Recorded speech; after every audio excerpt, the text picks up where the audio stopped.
Attorney Rufil Fernandez Banyok. Attorney Rufil Fernandez Banyok. Straight to the point. O karon, ani Inimposumos a liquid adversus veritatem sed pro veritate. Wa kitay mahimo aron sa pagpakigbatok sa kamatuoran, kundili aron sa pagdapig sa kamatuoran. straight to the point. Luzon, Visayas ug Mindanao, Pilipinas ug sa katawhan kutob sa mabot sa tong Sibya sa tibuok kalibutan via internet. Maayong buntag ug kumusta live gikan sa Queen City of the South, Cebu City, Philippines. Welcome nining atong tulumanon ug inyong tulumanon. Straight to the point. Kini po niyo boss kalagad sa kahanginan sa kasamang Rufil Fernandez Banyo. Maoy padayon magkiguban kaninyo nining laing adlaw sa atong pagpakigbisog.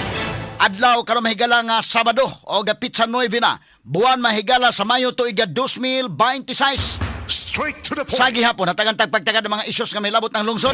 Nagbagang mga expose, nagunang mga reports. Dinhi lamang gihapon mga higala sa atong pagwanuban nining atong tulumanon ug inyong tulumanon. Straight to the point. Nagunas to miskutanan karong nga buntaga mga kaigsunan na bagyo nga dunay international name nga hagupit musulod sa Pilipinas karong hapon o kaha karong gabi. Straight to the Kung point. naa na ni sa PAR kung Philippine Area of Responsibility, tawgo na kini og bagyong Kaloy. Straight to the point. Katanig pagtagad do buntaga mahigala atong sundan no og ato mong hatagan og update labot ini mong bagyo. Kay kinahanglan tang magpabinantayon mahigala niining maong bagyo ug hinaot mo ta mahigalang malikay ta sa mga kadaot mga kahigalaan nga mugna niining daotang nga panahon. Straight to the point. Samtang sa laing bahin lead, sail and rise. Mao ni ang framework nga gisagop sa ASEAN leaders atol sa ASEAN Leaders Summit kagahapon. Straight to the point. Alang sa pagkatubang sa linlaing mga hagit sa rehiyon. Apil na niini ang kalambuan sa ekonomiya, maritime cooperation, food ug energy security ug uban pa. Straight to the point. Akong gipaminaw mahigalang press conference ni Presidente Ferdinand Marcos kagahapon day. Ban sa mga sakop sa media murag pulos pa lang mga plano ang tanan mga sukit tigpaminaw. Straight to the O point. pagisgot kag timeline mahigalas pagpatuman ini medyo hanapa. Straight to the point. At ang pagtagad do butagas tuban-uban usab dining atong tulumanon ug inyong tulumanon. Straight to the point. Samtang upat ka mga Greenpeace activists gidakop o gidala sa police station na dito sa Dakbayan sa Lapu-Lapu. Kini human nihimo og malinawon nga protesta sa gawas sa venue sa ASEAN Summit kagahapon. Straight to the point. Ila mahigalang gipugnan nga way magahimo-himo protesta.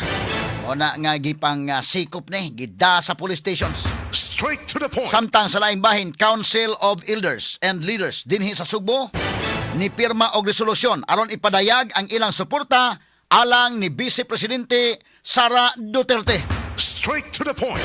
Nabahin sa mahigalang katawhan sa pagkakaron, labi na karong adlawng Lunes mauna mahigala ang formal nga pag-voting sa plenary labot sa impeachment case batok mahigala ni Vice President Sara Duterte. Straight to the point. Ato ning hatagag pagtagad kay matud pang Congressman Terry Ridon na anas rin nakuha mahigala nga mga boto o kanang 1/3 votes. Gamay-gamay raman na mahigala 1/3 votes sa mga kagilaan sa House of Representatives. Kinahanglan na kag 106 ka mga congressmen kayang-kaya nga kuhaon. Pero mulabaw pa ni ana mga sukit tigpaminaw matud pa ni Congressman Terry Ridon. Ang pangutanan lang ini mga kagilaan o pila gyud ka ang mga congressmen ang mupirma. Unsa masay baruganan sa mga congressmen nga mga taga-Sugbo. Straight to the Ato point. ni hatagag pagtagad sa panuman usab nining atong tulumanon ug inyong tulumanon.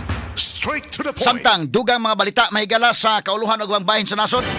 Lead counsel nga ni kanhi Presidente Rodrigo Duterte nga sa attorney Nicholas Kaufman ni withdraw isip defense counsel ni kanhi Presidente Rodrigo Duterte. Straight to the point. Matod pa ang kontrata ni Kaufman kutobra karong nga tuiga mga kahigalaan. Straight to the point. Malagmit ang pamilyang Duterte doon na sila mahigalay laing abogado nga mo handle mga kahigalaan sa lain na pod nga stage sa maong kaso. Straight to the At ang point. pagtagad sa pasaban-uban mahigalan ning atong tulumanon ug inyong tulumanon. Straight to the point. Vice Presidente Sara Duterte ni basol ni Presidente Ferdinand Bongbong Marcos Jr. sa padayong pagburot sa utang sa nasod ug pagkawagtang sa oportunidad sa mga panarbaho. Straight to the point. Iniuguban pang mga iskutanan niyo mabati exclusive over DYHP RMN Cebu 612 sa dial sa inyong radyo sa 93.9 IFM. Sa